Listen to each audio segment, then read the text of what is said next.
முருகனுக்கு ரொம்ப ரொம்ப பிடிச்சது என்ன தெரியுமா? முருகனை கும்பிட்டு என்ன பிரயோஜனம் என்று சொல்பவர்கள் இந்த வீடியோவை கடைசி வரை பாருங்கள். முருகனுக்கு ரொம்ப ரொம்ப பிடிச்சது அப்படின்னா அது தன் பக்தர்கள் அவருக்காக பாட்டு பாடுறதுதான்.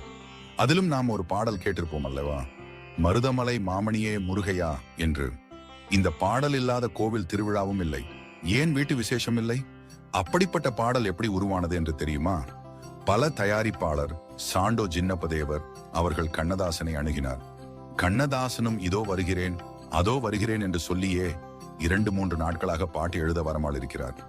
இது என்ன என்றே புரியாத சாண்டோ சின்னப்பதேவர் நேரடியாக கண்ணதாசனை பார்த்து, ஒரு பாட்டு எழுத எத்தனை நாட்களாக வர சொல்கிறேன், ஆனால் நீ ஏன் இன்னும் வராமல் இருக்கிறாய், என்ன பிரச்சனை என்று கேட்கிறார். உடனே கண்ணதாசன் அவர்கள், அது ஒண்ணுமில்லை ஐயா, என் மகனுக்கு ஒரு விசேஷம் வைத்திருக்கிறேன், அதற்கு மண்டபம் கிடைக்கவில்லை, அந்த காரணமாகத்தான் 3 நாட்களாக அலைந்து கொண்டிருக்கிறேன் ஐயா என்று சொல்கிறார்.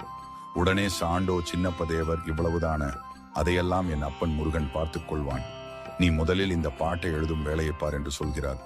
தேவரின் குலம் காக்கும் வேலையா என்ற வரிகளை கேட்டதற்கு அப்புறம் ஆனந்த கண்ணீர் விட்ட சாண்டோ சின்னப்பதேவர், நீ உருகி உருகி ஒன்றை முருகனிடம் வேண்டுவாய், சில தாமதம் அதில் வரும், ஆனால் உனக்கானது அந்த முருகன் உன்னிடத்தில் சரியான நேரத்தில் கொடுப்பான், அதுவும் நீ கேட்டதை விட பெரிதாய் சிறப்பானதாய் கொடுப்பான் உனக்கு. இதுபோல் உங்களுக்கு எந்த முருகனின் பாடல் கேட்டாலே மனம் உருகி மெய் மறந்து போவீர்கள் என்று கமெண்டில் சொல்லவும். ஓம் முருகா.